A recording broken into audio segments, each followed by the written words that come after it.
सुप्रभात विद्यार्थियों। आज हम व्याकरण का एक बहुत ही महत्वपूर्ण अंग वाक्य पढ़ने जा रहे हैं। पिछली कक्षा में वाक्य की परिभाषा, वाक्य के अंग, वाक्य के जो उद्देश्य और विधेय महत्वपूर्ण अंग हैं उसके बारे में बातें की। आज हम वाक्य के प्रकार की बात करेंगे। तो वाक्य के प्रकार की बात करें तो वाक्य के प्रकार दो आधारों पर निर्धारित हैं। एक है अर्थ के आधार पर और दूसरा है रचना के आधार पर। हालांकि इस पाठ को आप लोगों ने पिछली कक्षाओं में भी पढ़ा होगा। ये आप चौथी, पांचवी, छठी से ही आप पढ़ते आए हैं, फिर भी आपके सिलेबस का हिस्सा है, इसलिए एक बार और हम इसे भली प्रकार पढ़ेंगे ताकि ये चीज़ें आपको अत्यंत याद रहे, स्मरण रहे। अर्थ के आधार पर वाक्य के 8 भेद बताए गए हैं, जैसा कि आप यहाँ देख सकते हैं, और जबकि रचना के आधार पर 3 भेद बताए गए, सरल, संयुक्त और मिश्र। प्रारंभ करते हैं अर्थ के आधार पर। अर्थ के आधार पर जो पहला भेद है वह है विधानवाचक। विधानवाचक एक साधारण वाक्य होता है इसमें, जिसमें कि एक उद्देश्य और विधेय होंगे, कर्ता, कर्म और क्रिया होंगी और सामान्य घटना घटित होंगी। जैसे मैं पढ़ा रहा हूँ, आप पढ़ रहे हैं, वह आएगा, मैं जाऊँगा, वह आता है, वह जाता है, इत्यादि।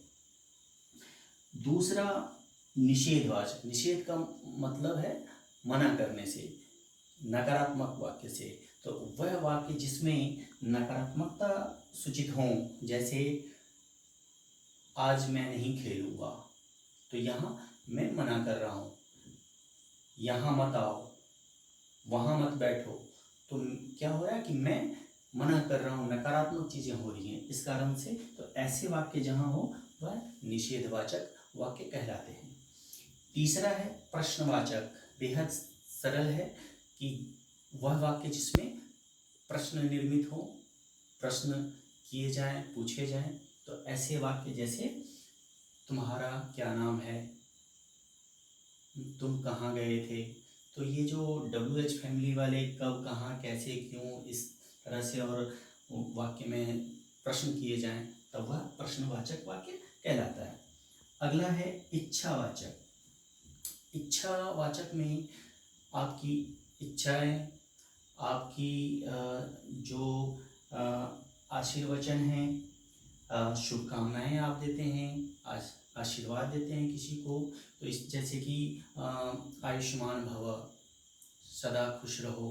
तो ये क्या है कि हम आशीर्वाद दे रहे हैं, शुभकामनाएं दे रहे हैं। तो ऐसे वाक्य क्या कहलाएंगे, आपको इच्छावाचक वाक्य कहलाएंगे।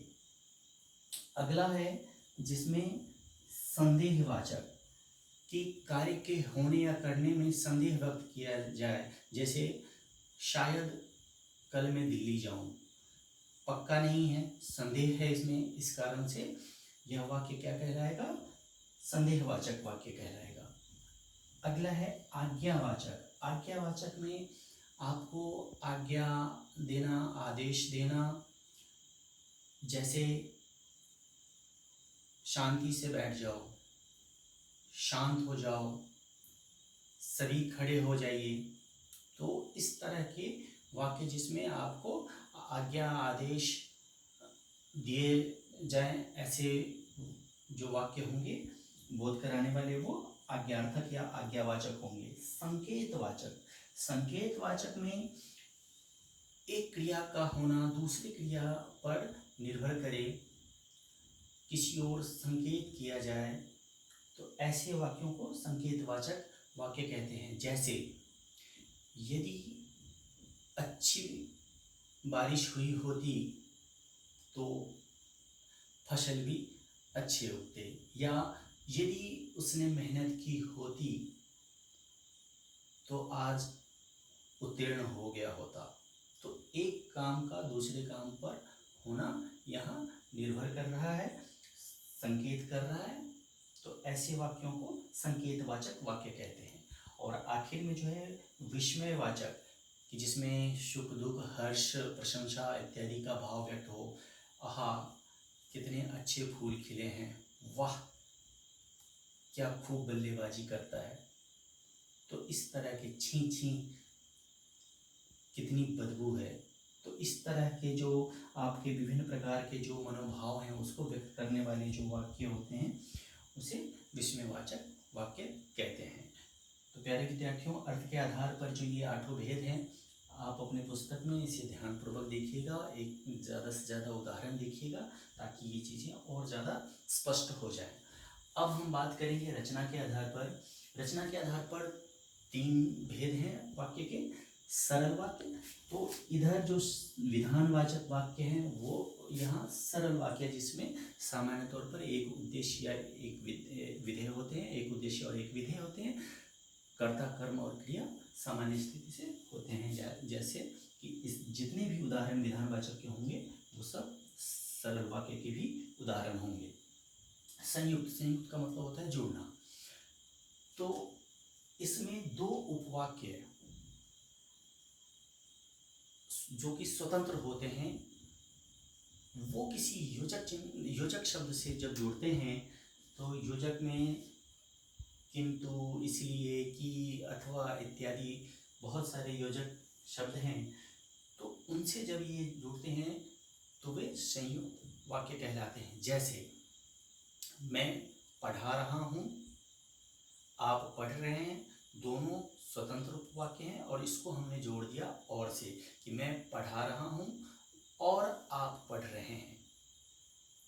तो यहाँ और योजक शब्द से जुड़ने के कारण, और चूंकि मैं पढ़ा रहा हूँ अपने आप में स्वतंत्र उपवाक्य है और आप पढ़ रहे हैं ये भी अपने आप में स्वतंत्र है, और दोनों योजक से जुड़ रहे हैं, इस कारण से वह क्या होगा, संयुक्त वाक्य का उदाहरण होगा।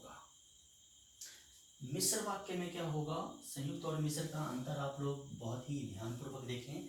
मिश्र वाक्य में एक उपवाक्य आश्रित उपवाक्य होगा, यानी एक उपवाक्य दूसरे पर निर्भर करेगा। जैसे मैं कहता हूँ कि आप बुद्धिमान हैं, तो मैं कहता हूँ कि, अब मैं क्या कहता हूँ, आप बुद्धिमान हैं। तो यहाँ जो की है वह क्या कर रहा है, वह उसको जोड़ रहा है, लेकिन एक उपवाक्य दूसरे पर आश्रित है, निर्भर कर रहा है कि मैं क्या कह रहा हूँ। जैसे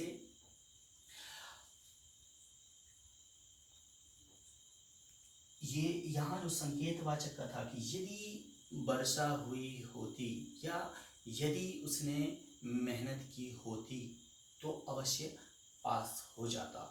तो यहाँ संकेतवाचक वाले जितने भी वाक्य हैं वह सब मिश्र वाक्य के भी उदाहरण होंगे। तो प्यारे विद्यार्थियों, उम्मीद करता हूँ कि वाक्य के प्रकार दोनों आधार पर वाक्य के भेद को आप लोगों ने अच्छी प्रकार से समझा होगा और आप लोग पुस्तक की सहायता से और अधिकाधिक उदाहरणों को देखेंगे, समझें, ताकि यह पाठ और ज़्यादा स्पष्ट हो जाए।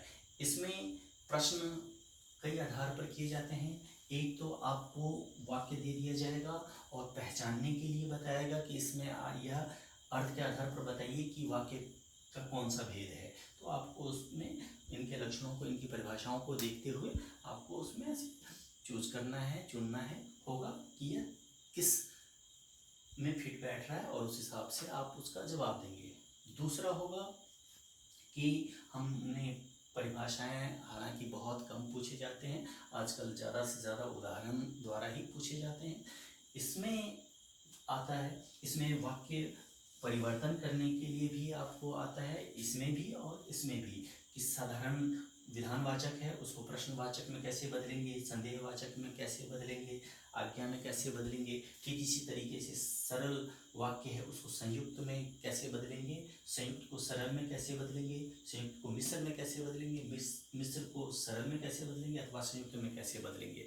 तो ये इसकी आपको ज़्यादा से ज़्यादा प्रैक्टिस करनी है और उसके लिए सबसे महत्वपूर्ण है कि आप इन वाक्य के उदाहरणों को देखें। इन विभिन्न प्रकार के वाक्य के उदाहरणों को आप जितना देखेंगे, जितना आप दिमाग में इसे फिट करेंगे, समझेंगे, उतना ही सरल हो जाएगा इसको वाक्य परिवर्तन करने में भी और वाक्य की पहचान करने में भी। तो आज के लिए बस इतना ही। अगली कक्षा में एक नए विषय के साथ मिलेंगे। तब तक के लिए जय हिंद।